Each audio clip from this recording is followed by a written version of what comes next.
Hello, welcome to another Black Horizons program. I'm your host, Hamid Rasheed. The Canadian Red Cross has a number of services helping the people in the community, such as the Sick Room Equipment Loans Program, the Disaster Emergency Service Program, and so on. However, to most people, the Red Cross means blood. Across Canada, the Red Cross Blood Transfusion Service collects, tests, and stores more than 1 million units of blood each year. In Nova Scotia last year, 57,000 units of blood were collected. A very important person in the blood collection process is the clinical assistant. In today's program, we will talk more about the Red Cross Blood Program and the role of the clinical assistant in the blood collection process. We took our crew on location to the Halifax Red Cross Center, where we talked to Iona Smith, a resident of North Preston, and a clinical assistant who works at the Halifax Red Cross Center. I think perhaps I'd like to start by asking you what attracted you to the job as a clinical assistant at the Red Cross here in Halifax. Well, I was working at the Isaac Waltham Killam Hospital, and I was very interested in traveling at the time, and I wanted to get a job with traveling. So one of the girls that was working there, she could inform me about the Red Cross, and she was telling me that how I would go about in getting a job there. So I came to the Red Cross and I filled out an application form, and I kept calling back, and within a year I got the job. Mm-hmm. Well, now, how long ago was that? How long have you been working as a clinical assistant, and how do you enjoy your job? 7 years, and I enjoy it very well. Okay. Well, I'd like to talk to you a bit, Iona, about your job. I don't think many of us in the public have a good understanding of what's involved in being a clinical assistant. Could you give us some idea of what a typical shift might involve?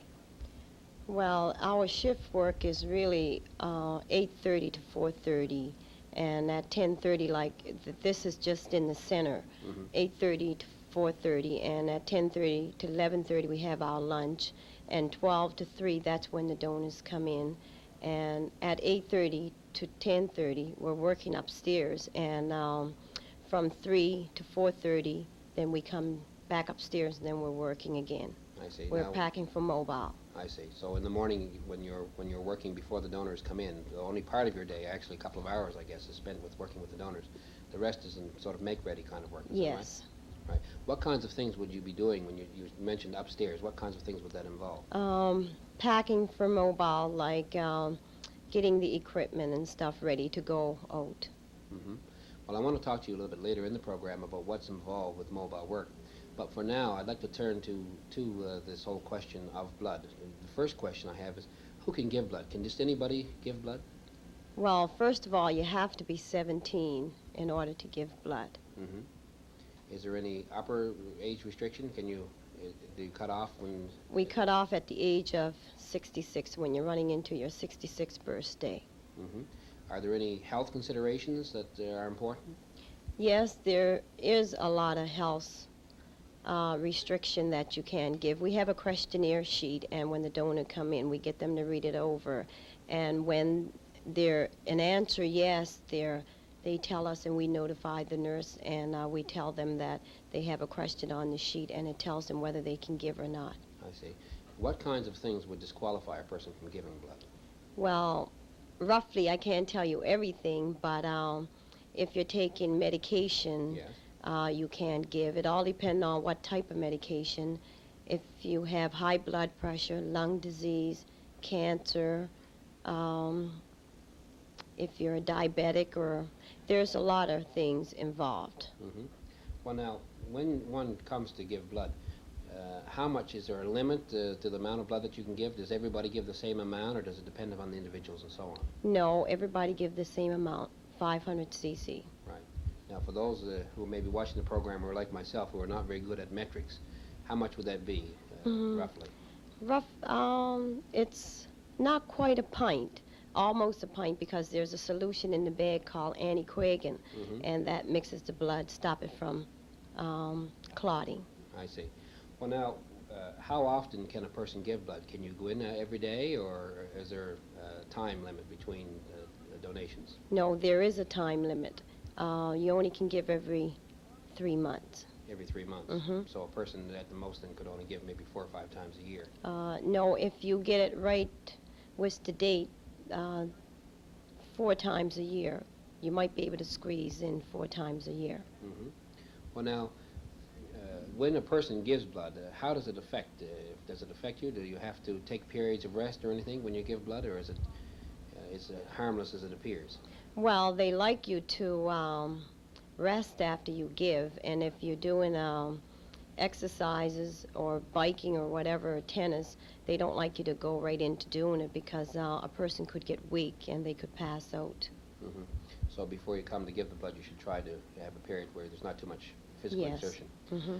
What about after giving blood and so on? Does it have any effect on your system? Does it take you a couple of days to get back to normal, or? Yeah, it takes a while to rebuild your red and white cells back. What about the amount of time, Iona, that it takes to give blood? Is it a time-consuming process? How much time, if I were to come in to make a donation, how much time would I have to take from my work? It takes about 7 to 10 minutes for a meal to give, and like you have to rest. And the actual time, I'd say about a half hour to give a pint of blood. So it's not really that time-consuming process then. No, not really. What about those of us who are hectic executives and so on? Can you make an appointment or for a donation, or is that possible? Well, no, not really, because the blood donor center itself, it's open every day, and you Mhm. can come in at any time. Okay. Well, now, I wonder if I could have you go through the steps that are involved. I come in and I want to donate blood. How does it start and where does it end? Could you just take me through the various steps that are involved? Well, first of all, you come in through registration, and there's a volunteer worker there, and she takes all the information, and when she's finished registering the donor, she sends you to the technician, and then the technician will, if you don't have a card, she will group you, and then she'd give you a label, and then she'd send you into the bleeding area, and that's when you start to give you a pint of blood. I see. Now, the technician, when she groups you, that means you determine the blood type of the individual? Yes. Okay.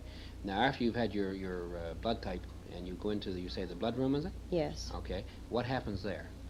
You'll be given a chair, and then the girl, what she does, she puts a cuff on your arm, and then she gets the needle ready for the nurse, and then they clean you up, and then they poke you with the needle. I see. And then they draw the blood. The pint or so Yes. of blood.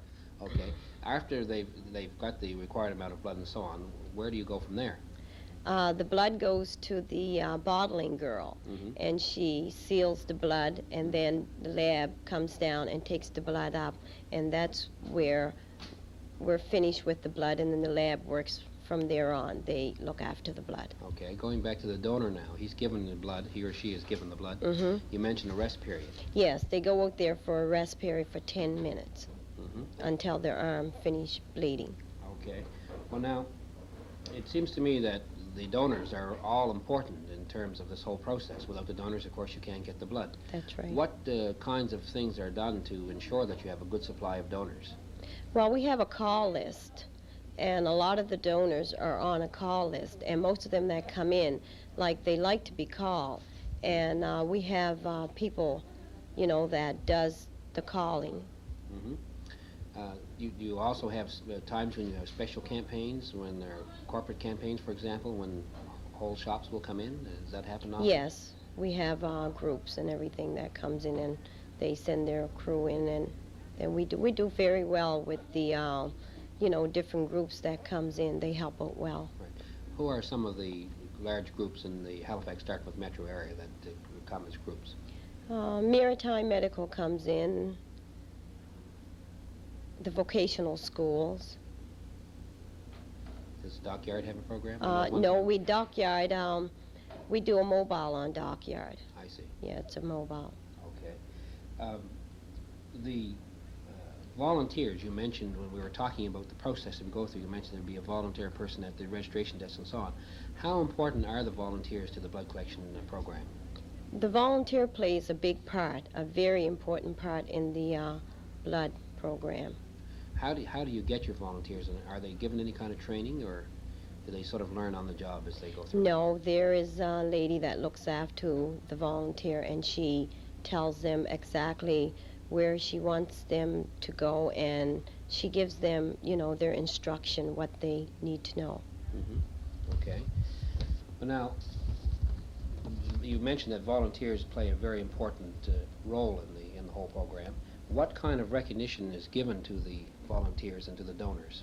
We see from time to time, I know in the paper, you oftentimes see people making presentations being made and so on. Well, a lot of the donors, when they come in, there's, I can't roughly tell you what they given, but I know like 5 and 10, 25 donation, they're given a little pin, like it's more like a stroll, and then 25, 50, it's a stroll, and then they have a thing for them, like 50, 100 donation, most of them are given a stroll. Well, now, to give up, say, 50 or 100 donations, you would have to be giving blood for quite an extended period of time. I guess, Yes. because you can only give 4 times a year, isn't that right? Yes. Right. Iona, for those people in the Halifax-Dartmouth metropolitan area who may not be familiar with the Halifax Red Cross Center, could you give us an idea of where the center is located and what hours is the center open for people who may want to donate blood? The center is located on Rainy Drive, across from the Halifax Police Station, and the hours is from Monday, the hours are from 12 until 4 and 6:30 until 8, and from Tuesday to Friday, 12 until 3. And if it happened to fall, Monday fall on a holiday, the hours on Tuesday is changed from 12 until 4 and 6:30 until 8. Iona, we were talking earlier about the very important role of volunteers in the blood program.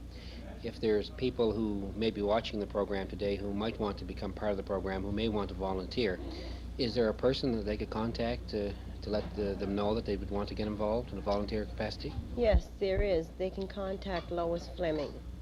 And Lois is where? Is she here in the center in Halifax? Yes, she's on the 4th floor in the Red Cross Center. Okay.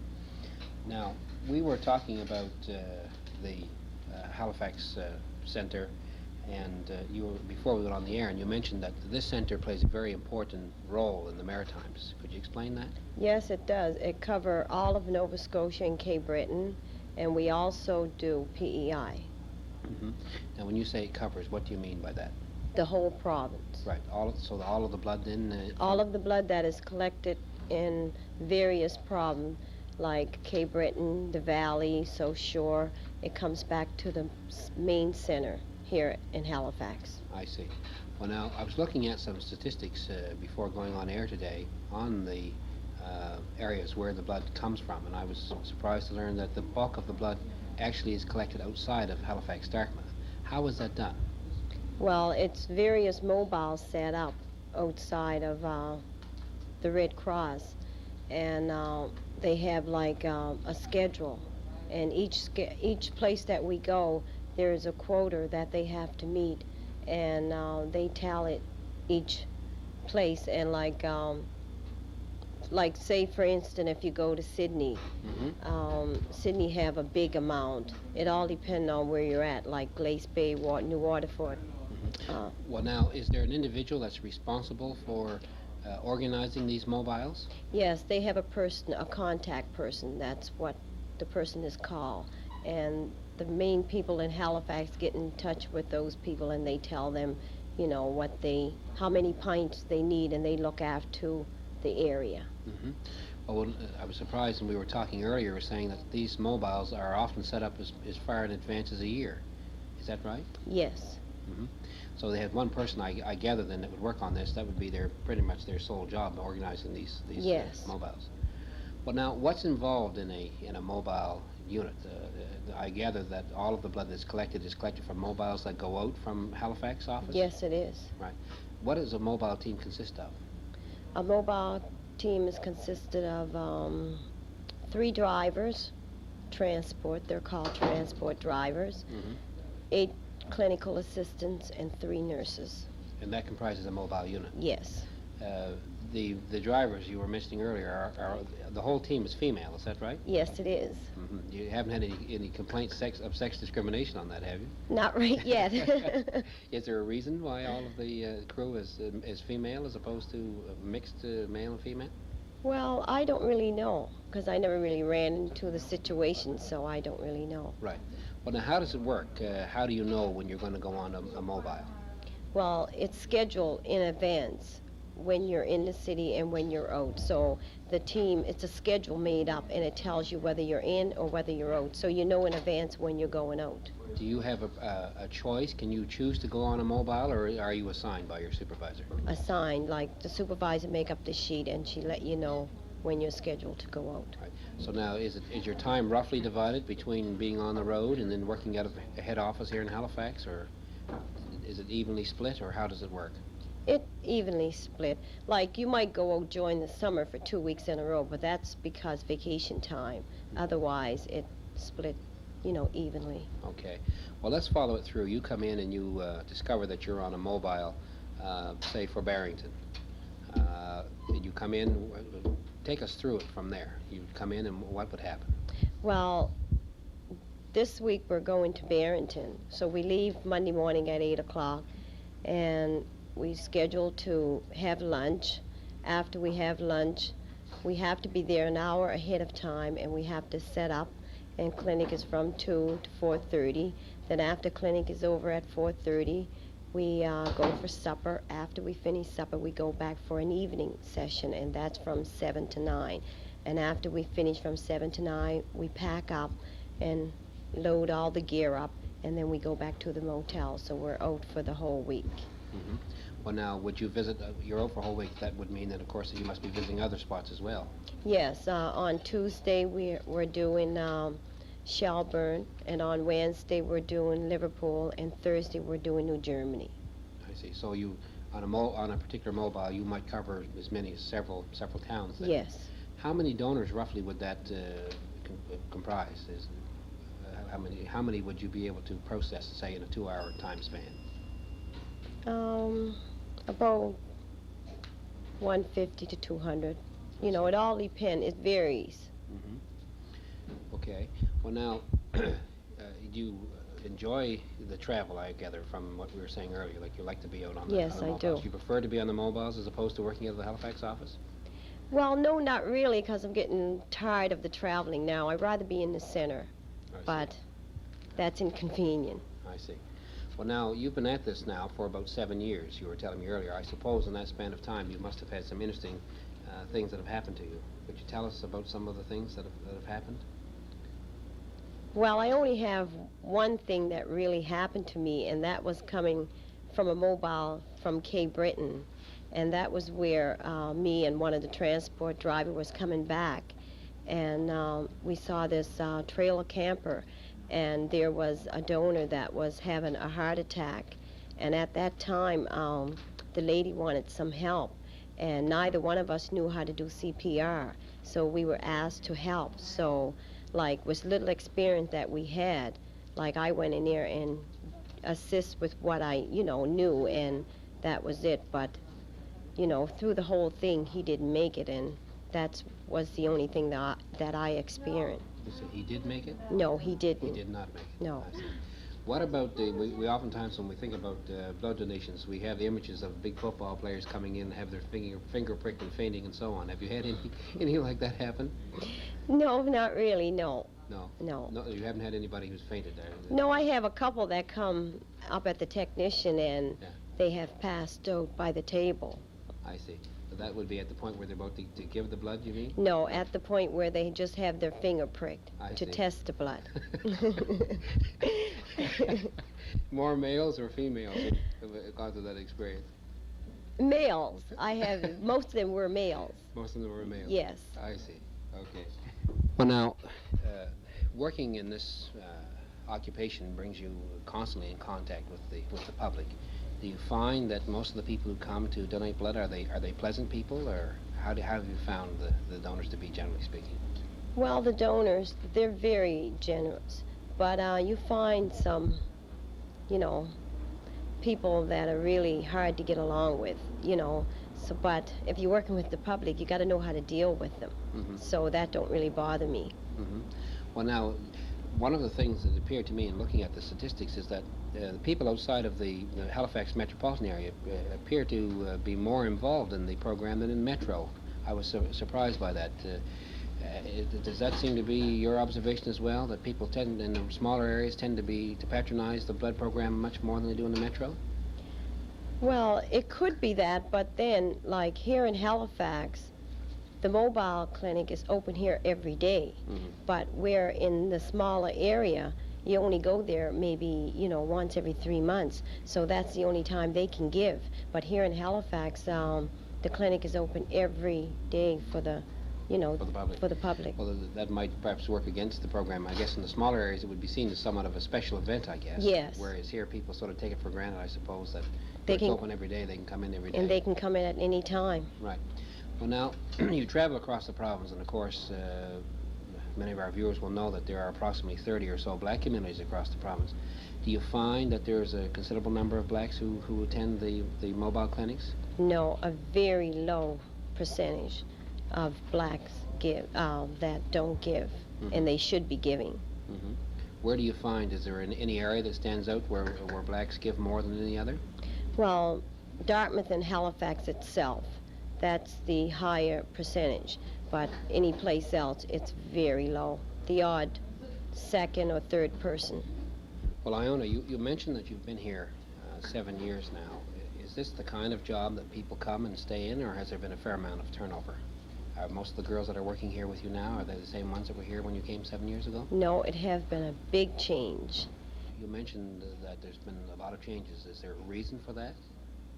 Well, yes, there is, because a lot of girls like to make more money. They like to better themselves, and once you hit technician, that's it. You can't go any higher. Mm-hmm. So you start off as you begin. What's the first level? Clinical assistant. I see. Now, how do you move from different steps? What's after a clinical assistant? What is the next step? Well, from clinical assistant, you're just doing, you're just working beds, and then after a while, they teach you bottling, and then after they teach you bottling, then you go and you do technician work, and that's it. I see. So there's no movement beyond technician. No. I see. Salary then could be better. Yes, it could be. Are there workers at the Red Cross? Are you part of a union? Yes, we are. I see.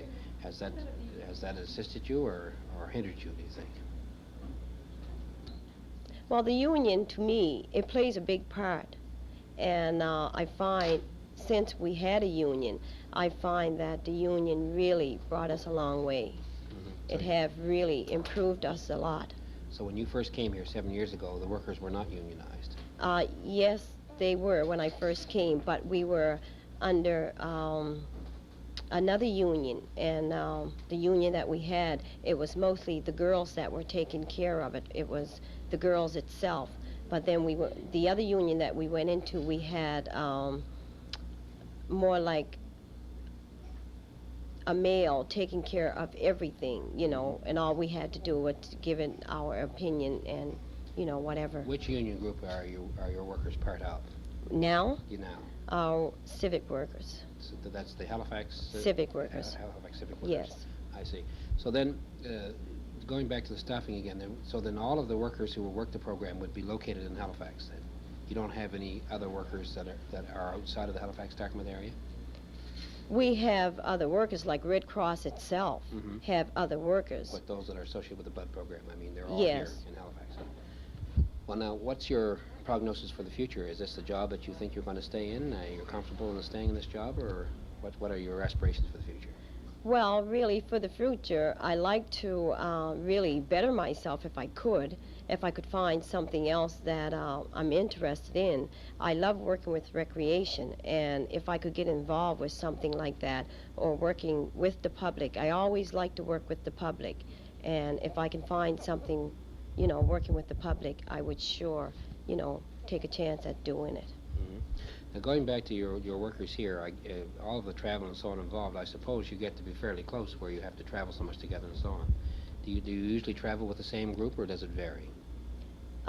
Yes, mostly the same group. We're part of a family, really. You know, sometime, well, a lot of the girls here don't really have family here, and they're closer to us than they are with their own families. Well, Iona, I want to thank you for taking time out to appear on our Black Horizons program today. I want to wish you the best of luck in whatever the future holds for you career-wise, and wish you the very best. I want to remind you, our viewers, that blood cannot be manufactured to supply the over 1 million units of blood that is needed by the transfusion service each year. Therefore, it's very important that people like you give of your time and donate. So come down to your local Red Cross Center, bring a friend, or 2 or 3. Thank you very much for watching. That's our program for today.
Hello, welcome to another Black Horizons program. I'm your host, Hamid Rasheed. We want to thank you for taking time out of your schedule to be with us for a short time. For the past 2 weeks, 13 public school teachers and social studies supervisors have been touring the Maritime provinces. This group was brought to the Maritime provinces by Marion Salinger, coordinator of the International Studies and Canadian Studies Center at Duke University in Durham, North Carolina. Today's program, we'll talk to Mrs. Salinger, and Ted Henson about the Canadian Studies Center of Duke University and the purpose of their visit to the Maritime provinces. Marion and Ted, I want to welcome you both to the Black Horizons program. Thank you. I had a little trouble there with your name, Marion. I'll have to practice that one, I guess. Marion, I'd like to, first of all, you are, as I mentioned, the coordinator of the International Studies and Canadian Studies Center at Duke. I'm sure many of our viewers are probably, like I was, surprised to learn that there would be such a center in North Carolina. Could you tell us a bit about your center? Yes, I know it seems unusual to hear about a Canadian Studies Center so far from the border, but there is a long history of an interest in Canada at Duke University, beginning in the 1950s when there was great interest in the Commonwealth per se for research scholars in the United States. We began to build up library resources and train graduate students who went out to teach in various schools in Canada and the United States, and even New Zealand and Australia on the Commonwealth. Then I would say that beginning in the 60s, when, now I'm being facetious here to a certain extent when I say, as the Commonwealth fell apart, so did Commonwealth Studies at Duke University. But actually, the people who were getting their PhDs in the 60s became more interested in the revolutionary movements that were establishing new countries and independent countries within the Commonwealth.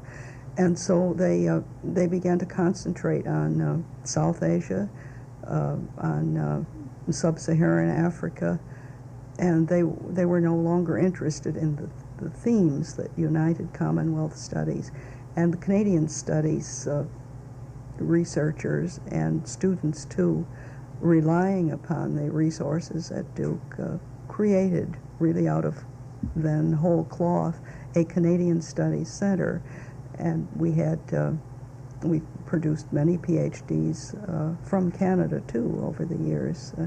It's about 9 years that we've been an NDEA Title VI Center funded by the U.S. government, and we've also been the recipient of funds from the Dunner Foundation, which is Canadian and Yes. American, and by the Mellon Foundation to do outreach programs also on Canada. Mm-hmm.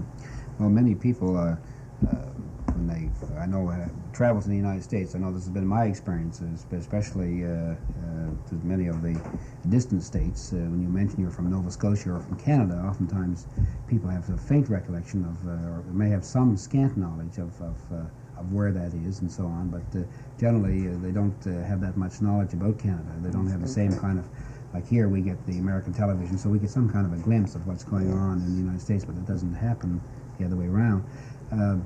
So as I said earlier, it's quite refreshing to learn of your center. Are you unique? Are there other Canadian Studies centers in the United States? There are only two funded by the U.S. government. One is a consortium, the University of Maine, University of Vermont, and now starting this year, SUNY Plattsburgh is one center, a consortium center for Canadian Studies, and the other is Duke University, which is both graduate and undergraduate. We're unique in having a graduate program, and we all do work, all of those universities do work in the public schools in their areas.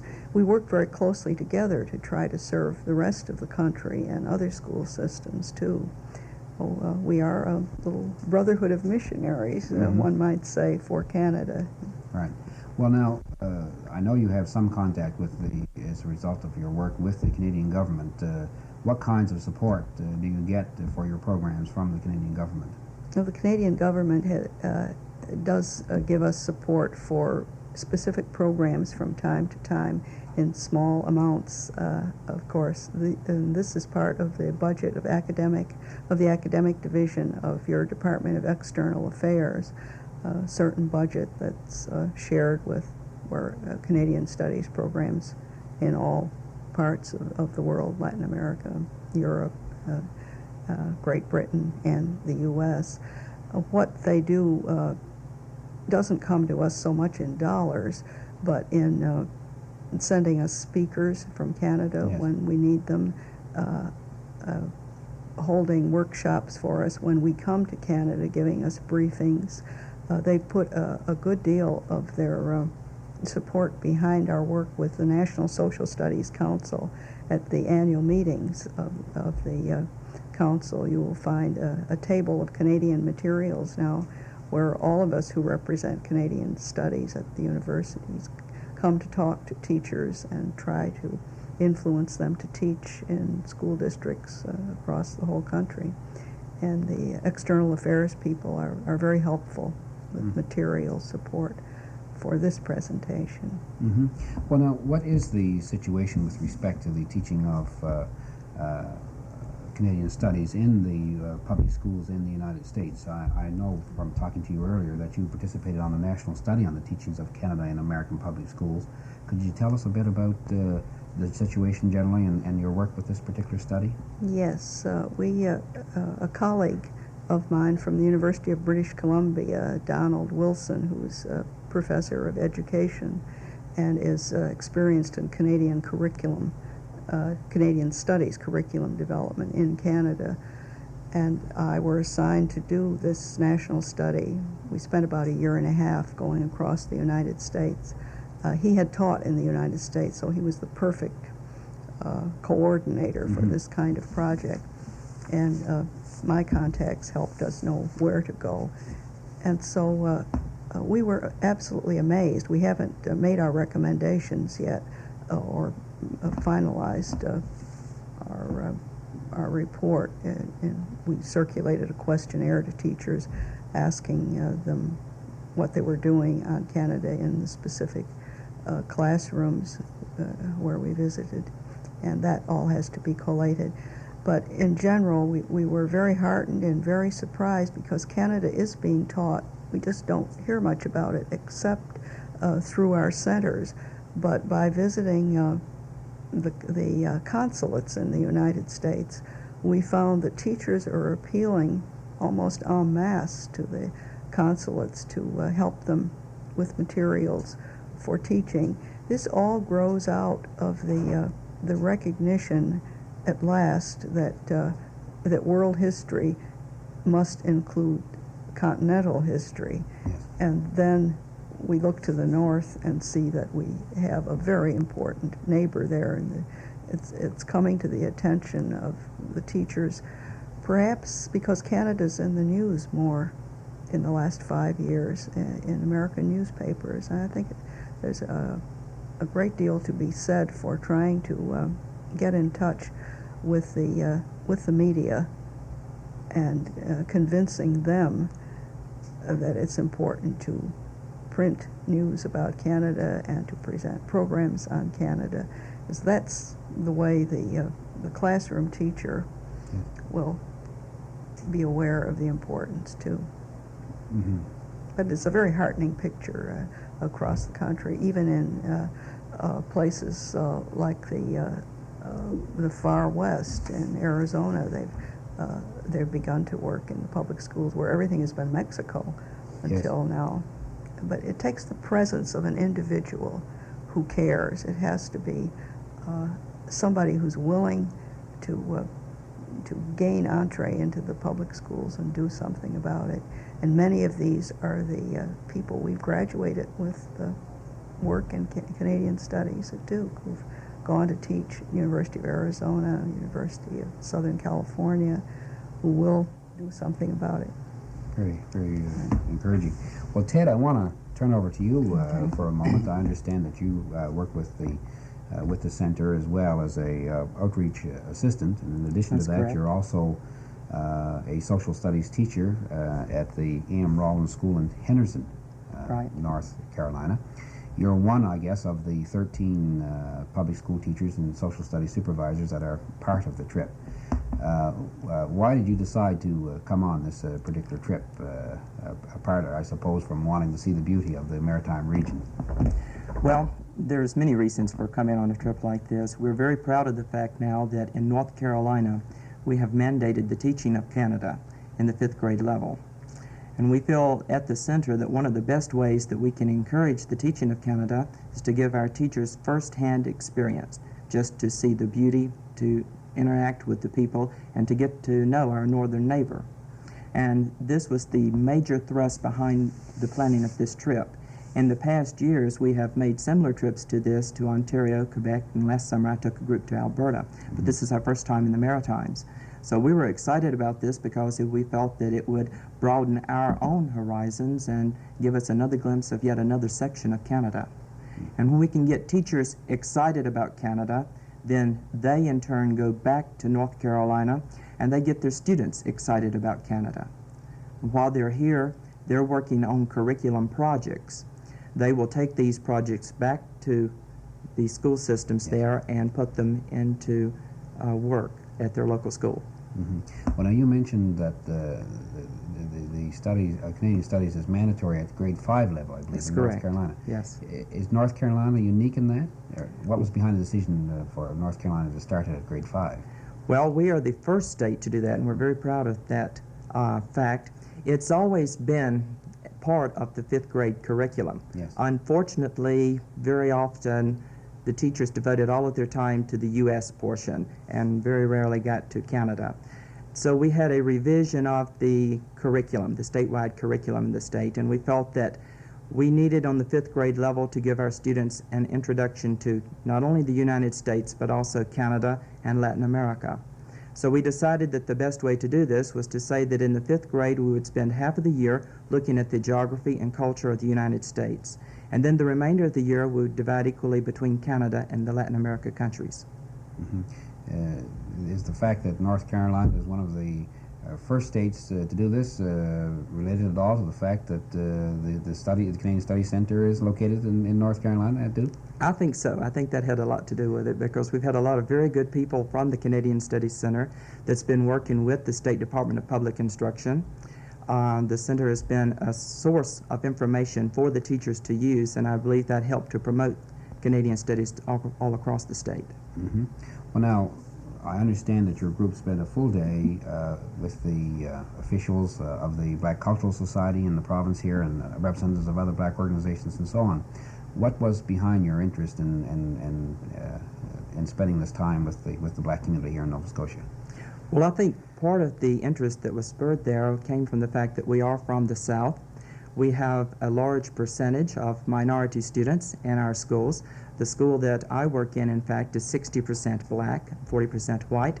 And I think anytime we can touch base with black people in other countries, that we can better relate with the students that we work with. They can see a connection. That's many of the problems they face in North Carolina are the same problems that the black community here, for example, in Nova Scotia is facing. And they know that they're not the only ones out there. There's other people working to make achievements and accomplishments just like they are. Mm-hmm. I think many of the viewers of our program will recall last year, Marion, we had Dr. Julius Nimmons, I believe it is, was here with a group of students from the Durham-Raleigh, I believe, consortium of black colleges and universities. I think, is this one of the kinds of things that you try to do at your center as well to promote the Canadian That's studies? right. This was an activity of Duke's Center for International Studies. I think it's about 8 years ago, we were called upon by the U.S. State Department to share our international studies resources with the black colleges, to devise some scheme whereby when we had international visitors, we could take them to the group of black colleges and universities in our area. And so we were the creators of the consortium, shall we say. Therefore, Duke is the only white school in the consortium. After the activities were well established, it seemed better to let one of them take the lead in the whole project. But they very kindly allowed us to remain as equal members, and it certainly has, such a consortium has enriched the international life of the Duke students who would have had no contact with a college like St. Augustine's, a very venerable school. It has had a large number of foreign students from the Caribbean and from Africa over the years, with North Carolina's Central University in our own city. I think this was one of the important breakings of the barriers between our students that are so artificially created by where we go to school. And the summer projects that were devised were directed at having participants from each of the colleges and universities trace the black experience in, I think we took them to Haiti one summer, Yes. to, I can't remember, the Barbados. And then, because of my own reading in Canadian history, I thought, why not take them to Canada? Because Americans are not at all aware of the migrations that went out from the United States, and it's a very exciting prospect to do this. That's how we got in touch with the Black Cultural Center, Mm-hmm. and you produced such a wonderful program for the Raleigh-Durham Consortium that I wanted these teachers to hear and to share your work when they came here. We had a wonderful day at the Black Cultural Center, and our teachers are still talking about it and the threads of history that they will take back to their students, and the connections they can make now that they just couldn't have done before with American history. Mm-hmm. Well, I want to come back to you in a minute, Marion, and talk a bit more about some of the other kinds of things that you do in terms of assisting teachers to be able to, teach Canadian studies. But let's go back to you, Ted, and ask you about your impressions that you took away from your session with the Black Cultural Center. Are there any Anything that stands out in your mind about the day that you spent with the Black Cultural Center and the representatives of the various black communities? Well, I was very impressed with the center, first of all, and with the people that spoke to us. I believe it was a very meaningful day for me personally. Prior to the visit, I had not been that aware of the black communities in Canada, and it's opened up a whole new horizon for me. And I could identify with many of the things that they were speaking, many of the problems and that they spoke to, because these are some of the same problems that we are sharing and looking at and trying to find solutions for in our own community there. I think I was very much impressed with the dedication and the sincerity of the people here in wanting to work together and to advance the black community and the entire community as a whole. I was very much impressed with that. And this is the strong feeling that I want to take back to my own community and the students there, to let them know some of the advances that have been made here and the willingness of the community to work together. And hopefully we can do more of that in our own community. Mm-hmm. Well, Ted, let me ask you about some of the other, we've talked about your experience with the black community. What are some of the other things that you've done as part of it? You've been here for, I think, 2 weeks, hasn't Right. it? What other areas of the maritime provinces have you seen, and what other kinds of experiences have you been exposed to? Well, we've been on a whirlwind tour, basically. We arrived a week ago Sunday. We have had lectures from professors. We've been at Dalhousie University. We went to Sackville, New Brunswick, and to Mount Allison, where we had a lecture on the Acadians and spent the night there. Then we did a very quick trip to PEI. Yes. We spent about a half a day, in fact, at PEI at Charlottetown, but we did go through Confederation Park and the Center for the Arts and the Province House there. Then we came back to Halifax, and we have been to Lunenburg, the Fisheries Museum there. Yes. We've spent a delightful time at Peggy's Cove. And then, of course, we've been touring both Halifax and Dartmouth and the many museums and historic sites here. So you've really had a full itinerary. You've crammed We an really awful have. lot in a very short period of time. Maybe we'll have to talk to Marion and see if she can't swing a month to visit. That would be great. Ted, you work as an outreach assistant with the center. I'd like to get from you some idea of some of the kinds of things that you're a teacher, you're in the Right. system. What are some of the kinds of things that the center has been able to do to assist you as a teacher and other teachers in terms of effectively presenting Canadian studies in the schools? Well, I think one of the best things that the center does is to sponsor workshops on Canadian studies. In fact, that's the way I first got associated with the center. Every year they do a workshop at the North Carolina State Social Studies Conference. And then since my association with the center, we have done numerous workshops throughout the state of North Carolina and in Virginia, and we hope to eventually spread out into some of the other southeastern states. Not only that, but the center is actually a resource center to help the teachers. We have film strips, materials that can be checked out to use in the classroom, and also I've been able to secure many speakers through the Canadian Studies Center at Duke. This has enabled me, for example, to sponsor what we call a Canada Week in the Vance County schools. We devote about 8 weeks to the study of Canada, and then we highlight it by a Canada Week. And all of the activities carried on in our school during that week center around Canada. We put out a Canadian issue of our school newspaper. We have flag ceremonies. We have guest speakers from Duke that speak to our students. We have puppet shows, assembly programs. We have a red and white day, and we just have a good time together learning about Canada. And without the support of the Canadian Studies Center, this would not be possible. Mm-hmm. The Canada Week, and I gather then, is something that you do at your school on an ongoing kind of basis. It is. We just finished the 6th year of Canada Week at our school, and it's really an exciting time. The students are excited about it every year. In fact, one of the first questions they ask me when they come back in August is, when's Canada Week? They look forward to this. And each year we try to improve and make it a little bit better and larger than it was the year before. Mm-hmm. Well, I'm sure some of our viewers would find that interesting, that you would have a whole week devoted to Canada.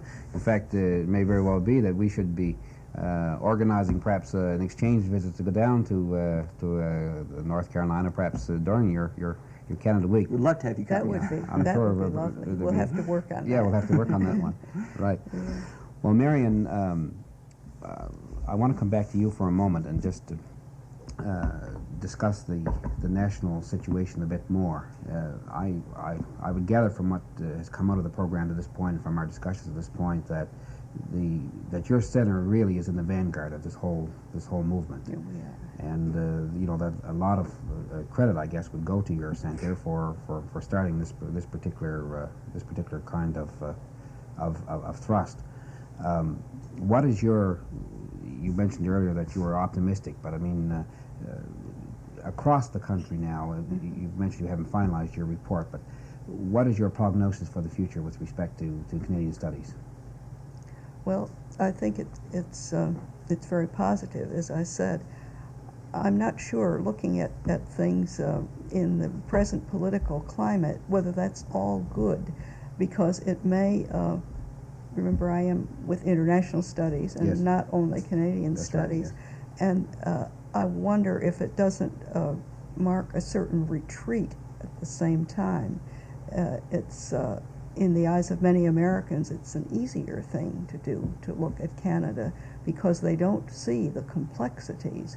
They're not looking for differences. And that's what we're trying to point out Yes. to them. They will be looking for similarities. And so in a way, it may be a regressive thing in international study, but I hope not. I hope we're there in the vanguard, as you said, to keep that from happening. And I think that it can be, understanding of Canada can be best achieved through the public schools, so that we can reach the young decision makers of the future. If they can be equipped with knowledge about Canada and the United States and their relations to one another and the increasing problems of environmental control, trade, those things that we must face together for survival, if we look at those issues and present them to the young people growing up today, we're certainly better prepared for what lies ahead of both countries in the future. Mm-hmm. So the Canadian Studies Center is just one part of the whole, so to speak. I think, very interested to hear you saying, like, not to lose sight of the international perspective. That really what you're trying to do is to provide I suppose, a more of a global perspective in a sense, Yes. rather than just That's narrowly focusing in Yes. on the Canada-U.S. For example, I would like Americans to hear what the Canadian view of the Latin American experience is. We had as a guest at the center the new Consul General in Canada, from Canada in Atlanta, who had just returned from his 4-year post, I think it was, in Costa Rica. Well, it was more interesting to us to hear what the Canadian position was on Guatemala, Yes. to feed that in, then to have the Americans simply taking a position and explaining this. And that's how I like to fit Mm-hmm. countries' experiences together for our students. Right. Has the retreat that you're speaking of, has it had any effect on the international component of your program? Have you seen any decrease in either in monetary terms or in terms of moral support for some of the kinds of things you're trying to do with your international program? Yes, I think in both ways. It certainly is harder to get corporate support for international things in the United States. I don't know yet how that is going in Canada, but the foundations too are not as interested in supporting international programs as they were in the 60s. This may be good, it may be bad. They are willing to spend money right now on such things as health programs. Well, that's good. Nothing is really all good or all bad in the international scene.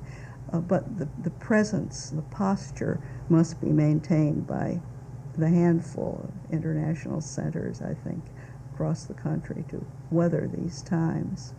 There are fewer students going into international studies now as a discipline, selecting this as a life work.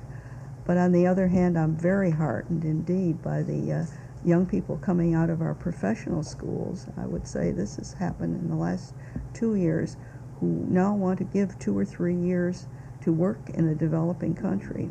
The people in the health sciences and in environmental policy, in land management, and increasingly a number of young women are coming out of the professional schools who are willing to do this before stepping into their professional careers. So that, I think, is very exciting.